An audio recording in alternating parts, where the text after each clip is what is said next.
Every area in all parts of the world has those area specific urban legends that just refuse to die. Whether the stories are about a haunted asylum on the outskirts of a city, a creature that lives in the nearby woods, or a ghost that haunts a lonely stretch of road outside of a town, there is always a common thread with these tales. No one has ever been to these places, seen the creatures, or witnessed any hauntings with their own eyes.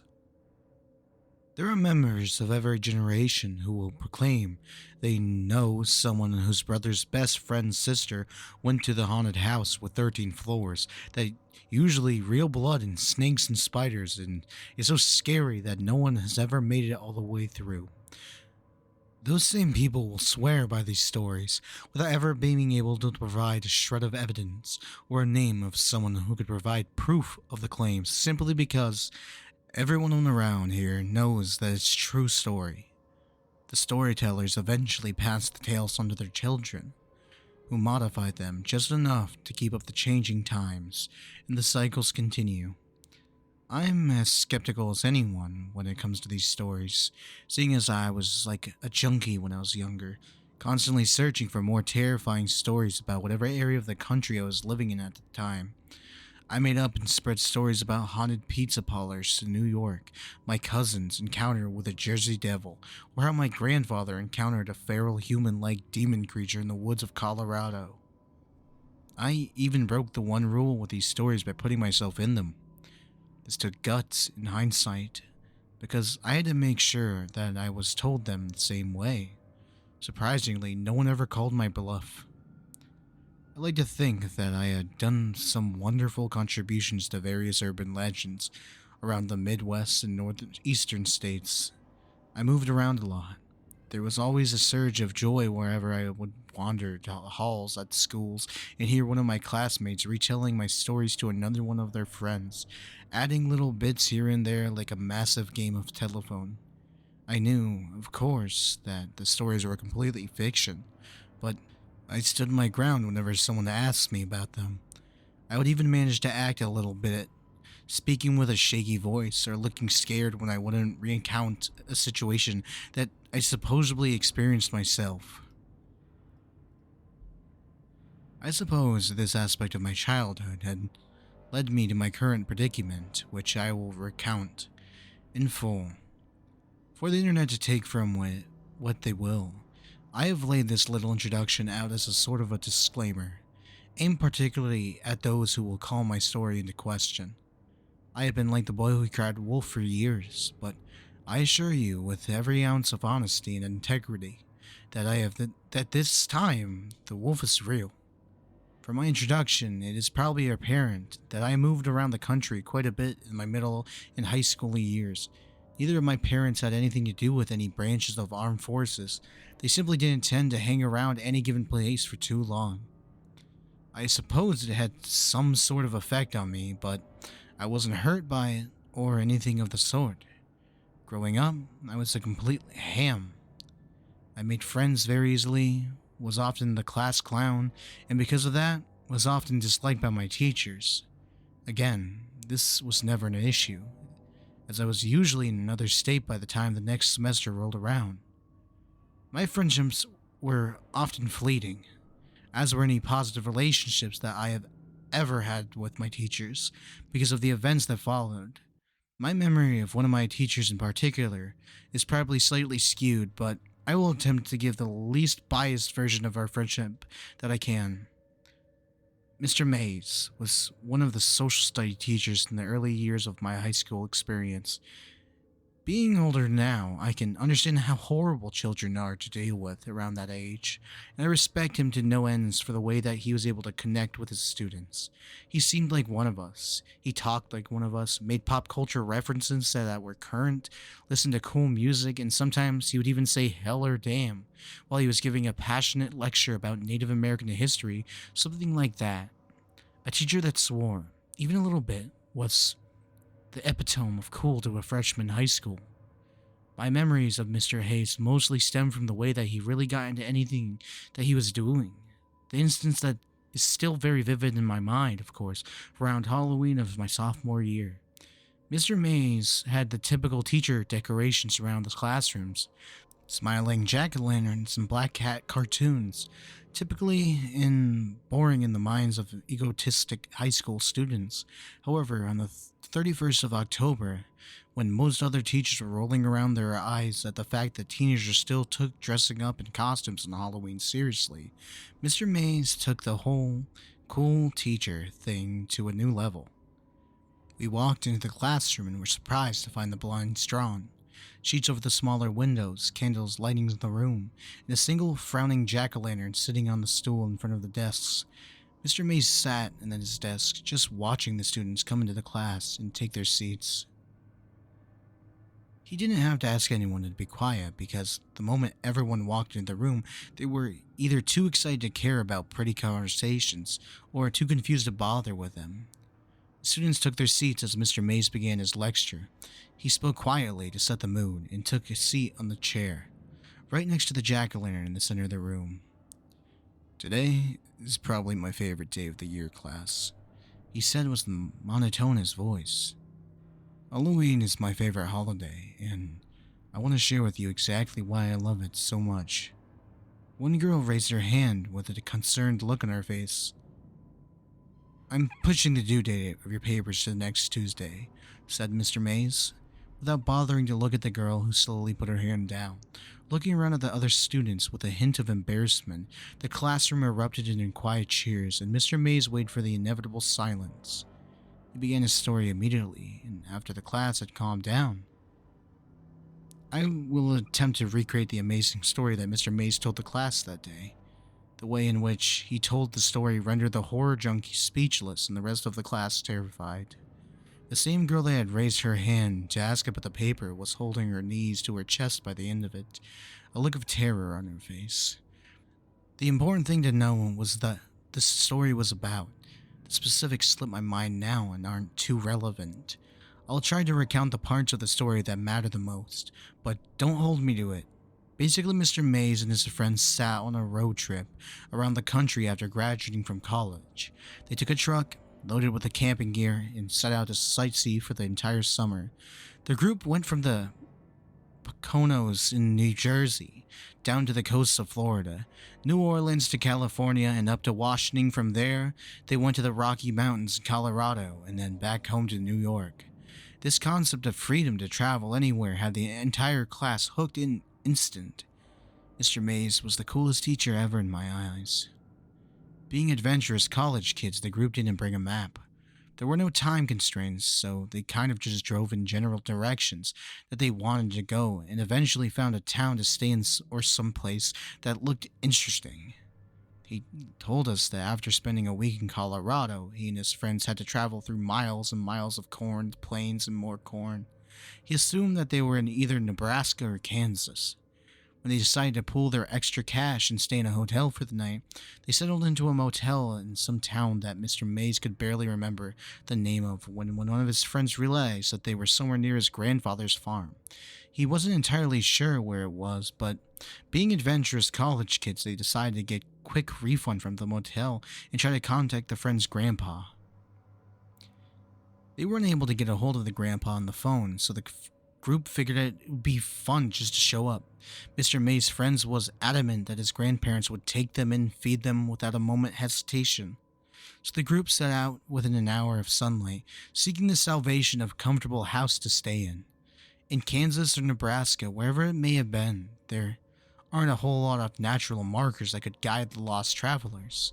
Any directions given to someone who didn't live around the area basically amounted to go up a couple of miles to the corn, take a right, and go down a dirt road to the other corn. There should be some wheat on your right. So is the case in most scary stories. The group gets lost. Never wanting to admit defeat, they drove into the night, making wrong turns every 5 minutes until they found themselves on a wooden road that Mr. May's friends was certain that his grandparents lived off of. Mr. Mays described the road as basically a dark path to hell. I wasn't entirely sure how true this was because he got very excited and a bit ridiculous with his explanations. Trees that almost tried to grab the car, and the red eyes of the countless animals looking at them from the darkness. Regardless, the typical horror tropes worked on most of the class. Everyone was terrified. So the group of the guys drove on this dark road for about 15 minutes before they came to a clearing in a small building with lights in it, and what seemed to be a silo. They figured that, at the very least, the people who lived here would be able to help them to find where Guy's grandparents lived. The whole idea of everyone knows everyone in these hick parts of the country fueled this hope. They pulled the car up near the building, realizing when they were out, the car that has appeared to be like kind of a place where one would store a whole bunch of chickens, not a home. Still, the lights were on, so they figured they would give it a try. They approached the building as a group, looking in the semi-open sliding door to find a big empty room. Hanging fluorescent lights lit the room like it was daytime, and they couldn't see a soul. There was no cars, but one of Mr. May's friends was convinced they had seen someone as they pulled up, so they decided to go inside and see if there was an office or something where someone might still be working. Why else would they have this huge place lit up like that? There were no doors on the inside of the building. Again, it was just a giant empty hall. The group roamed around the property and over towards the silo. As they got closer, they noticed what appeared to be a cellar door. At this point, I remember Mr. Mays telling the entire class to learn from his idiocy. He told us that he hadn't seen many horror movies before that time and didn't think twice about approaching a creepy cellar door in the middle of the dark, scary foreign place. He said that approaching the door was one of his biggest regrets. Mr. Mays let the whole class know that he was going to tell us as much as he deemed appropriate about the experience. He felt that we were mature enough to handle it, but advised anyone that was squeamish to leave the class early. Several students quietly gathered their things and walked out the door. A couple of them being stoners who saw this as an opportunity to smoke behind the school before the next class. I didn't give the announcement a second thought. Like I said, I was and am a sucker for this kind of stuff. And Mr. Mays was telling a story better than anything I had ever conjured up. I wanted to learn from this guy, even though I didn't believe much of the story. After the class had thinned out a bit, Mr. Mays continued with the story. He told the remaining few that he and his friends opened the cellar door, releasing a smell that he only described as the most putrid thing my senses have ever experienced. The group was no longer concerned with the findings of the owners of the property, but was now set on finding the source of that smell. They went down to the steps into the cellar, which was lit by a single bulb spaced sporadically along the ceilings of the long hallways. No one spoke. Things had gotten too strange. The walls were lined with metal sheetings, similar to the roofing on farms. The hallway itself was crooked, and the ceilings constantly lowered and rose, like tunnel that was hastily dug and then never touched up. There were sections that the boys had almost crouched in order to pass. The worst part, Mr. Mays told us that the light bulbs continued to flicker, sometimes acting like a strobe light and making it very difficult to move through the winding and unstable hallways. In hindsight, he was certain that his mind was playing tricks on him, but he remembered seeing flashes of things that couldn't be there. He said that when you are that focused on something, or if you are that nervous, your mind can do that to you. It can simply revolt, showing you things that people that aren't there. He continued to describe the hallway, and I was on the edge of my seat. The halls were windy and seemed to go on forever. Mr. Mays guessed that they were somewhere under the creepy forest they had driven through when they found the door, but he couldn't be sure. He said that they came upon a door after walking for what felt like a mile. It was simple and wooden, but looked like it belonged outside of a suburban home. It had nice design, seemed to be freshly painted red, and had a very nice knob and knocker on it. It was a door that belonged at the entrance to a nice house, not one that would be sitting in a dirt tunnel in the middle of nowhere. His friends walked toward the door, moving carefully because of the flashing light bulb, and increasingly uncertain about the instability of the surrounding walls. He turned to the group, the rest of which were nervous at the very least, and attempted to lighten the mood with a laugh before he said, "I should probably knock first." Mr. May's friends grabbed the steel knocker and hit it against the door several times, mockingly, but quiet uttering, "Is anyone home?" The group waited about 30 seconds before their tension broke. The guy next to the door shrugged his shoulders and went to walk back to his friends, but as he did, the light bulb between them surged and exploded.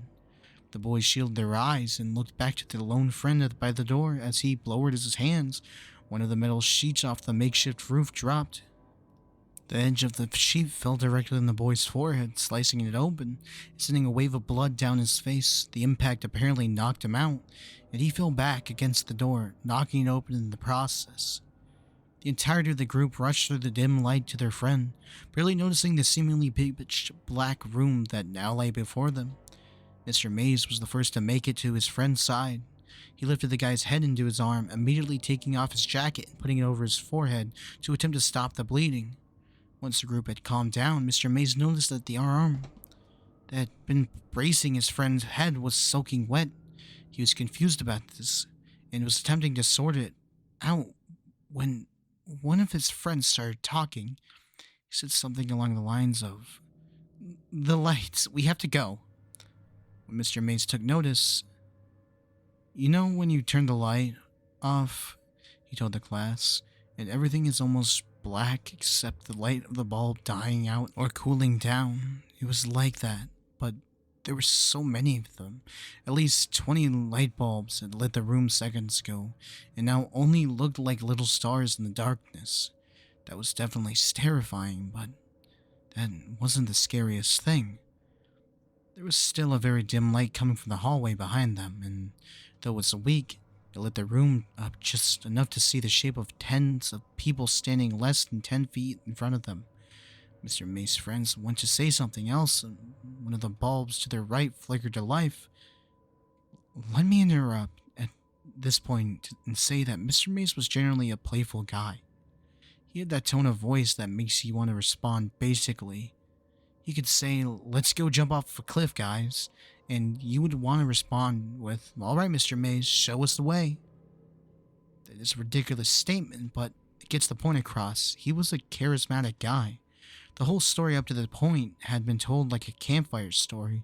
He had the voice and inflections of someone attempting to be mysterious and scary, which worked, but was noticeably. At this point in his tale, I recall the changing completely. He was no longer attempting to spook anyone. I could tell that this section was difficult for him.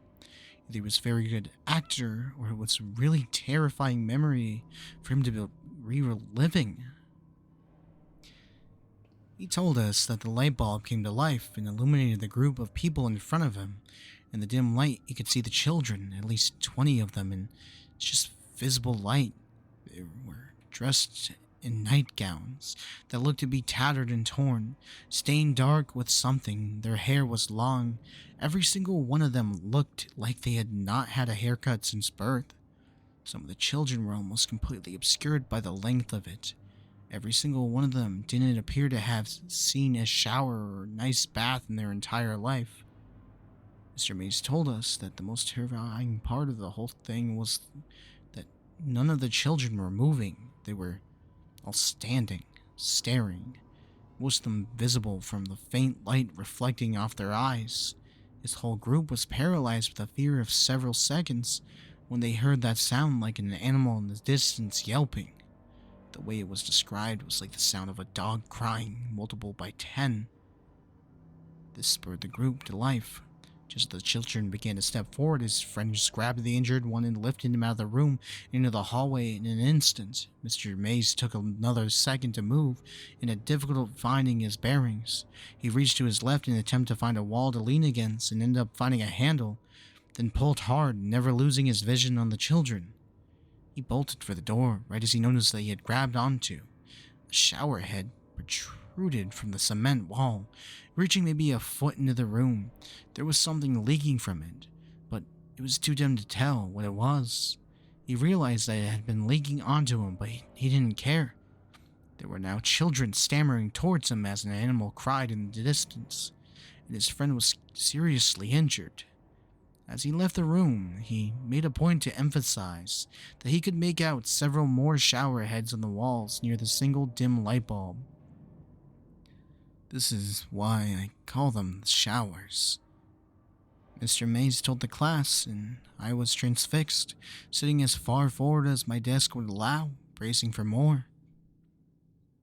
I slammed the red door behind me, he said, and ran through the hallway as faster than I have ever run before or since. I made it back to the car, and we drove out of there like bat of a hell.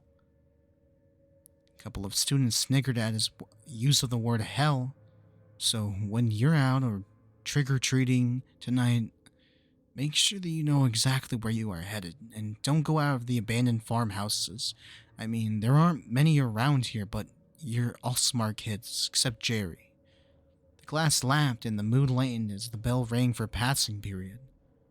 Mr. Mays turned the light on and thanked everyone for listening, reminded them about the paper due next week, and told us to have a safe and happy Halloween. Students all around me were abuzz with theories about the story they just heard. I bet it was some sort of crazy Nazi hideout, said one girl. I think they were all ghost babies that were killed by a dog, said another.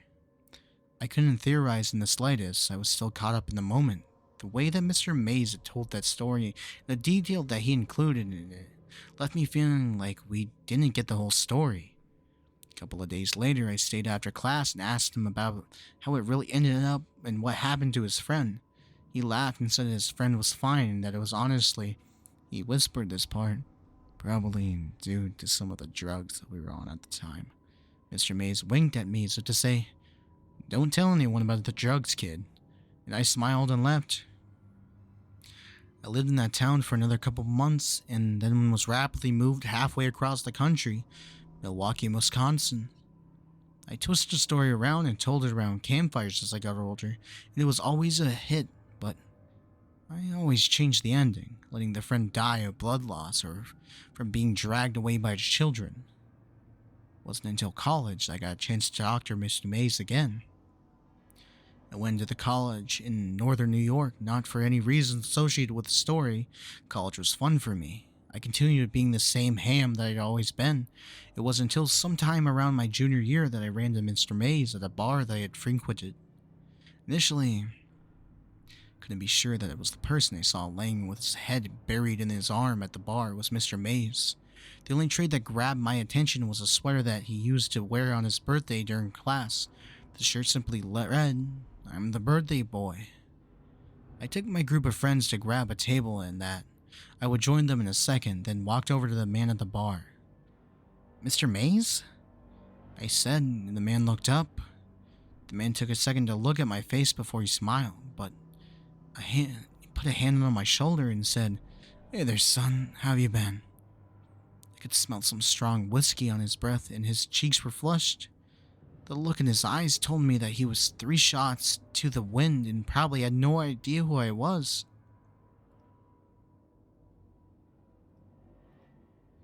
"Mr. Mays, it's Jack.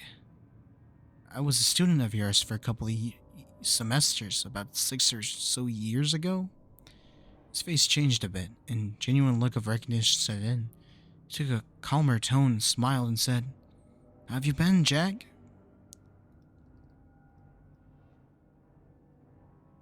We talked for a solid 20 minutes. I told him what I had been doing for the last several years, and he told me apparently he was still teaching at the same school. Doing this old shtick, as he called it.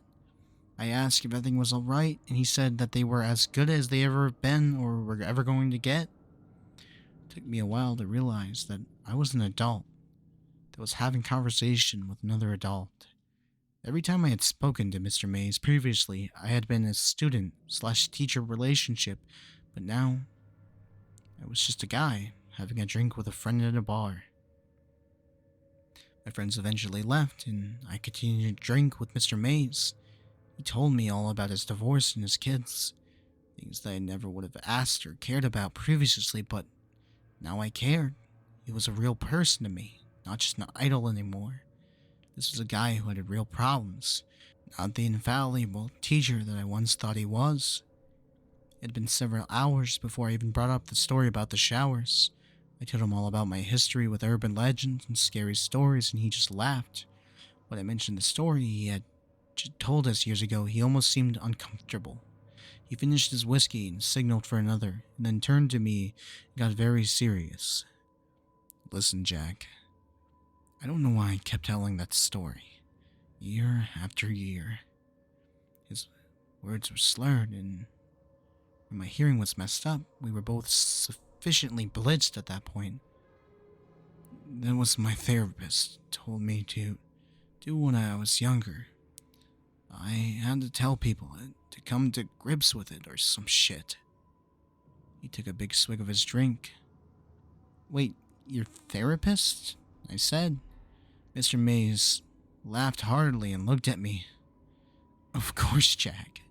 You think that's something that wouldn't fuck a person up? I was confused but smiled nonetheless. Things had gotten very strange. But, I mean, you said you were all on drugs or something, right?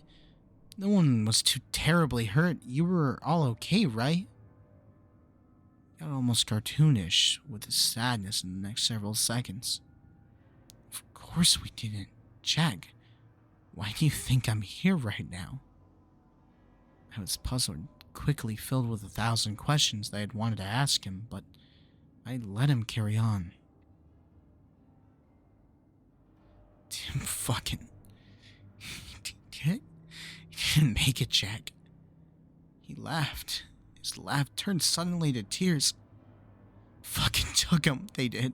I don't even know. Cops told us we were just drunk, that he wandered off and got taken by the wildlife.